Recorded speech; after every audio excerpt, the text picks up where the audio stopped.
বিকেল বিকেল রান্না হচ্ছে বাঁধাকপি। এই বাঁধাকপি এখন রান্না হচ্ছে কারণ পিকনিক আছে। পিকনিকের বিশেষত্ব হলো সবাই নিজের বাড়ি থেকে সব নিজের পছন্দ মতো রান্না করে নিয়ে যাবে আর সবাই মিলে একসাথে খাওয়া দাওয়া হবে।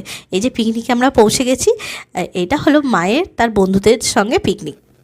এই যে আন্টিদের মানে না দেখলে বোঝা যায় না এই বয়সে এসেও যে এত বন্ধু পাওয়া যায়, এত হাসি মজা মানে আড্ডা মানে জীবনটা কাটে, সেটা এই আন্টিদের না দেখলে বোঝা যায় না।